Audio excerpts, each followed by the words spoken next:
తాకట్లో ఉన్న మీ బంగారాన్ని విడిపించి ఆ రోజు ఆన్లైన్ రేటుకి కొంటాం. Sharma gold company.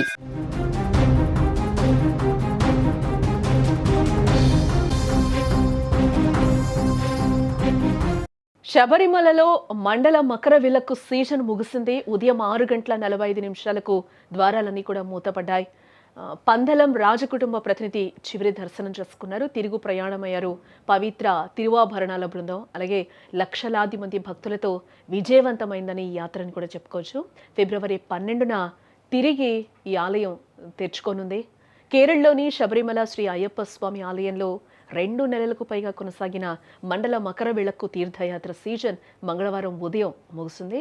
ఉదయం 6:45 ఆలయ ద్వారాలను అధికారికంగా మూసివేస్తున్నట్లు ట్రావెన్కోర్ దేవస్థానం బోర్డు అధికారులైతే ప్రకటించడం జరిగింది.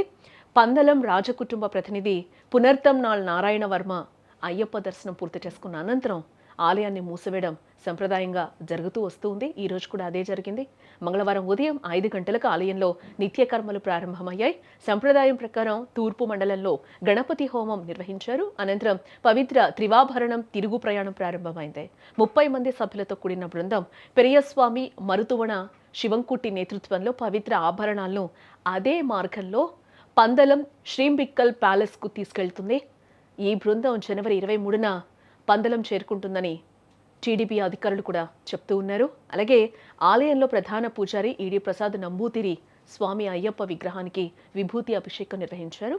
విగ్రహాన్ని రుద్రాక్షమాలతో అలంకరించి యోగ దండాన్ని చేతిలో ఉంచారు. అనంతరం పవిత్ర హరివాసనం గానం అనంతరం దీపాలను ఆర్పి గర్భగుడిని మూసివేశారు.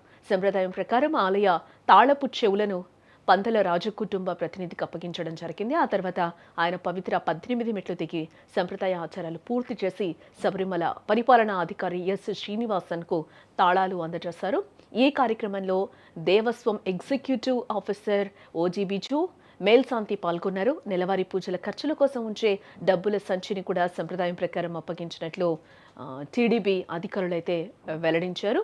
మండల మకర విళక్కు సీజన్ ముగియడంతో ఇప్పుడు ఆలయం తాత్కాలికంగా మూతపడింది.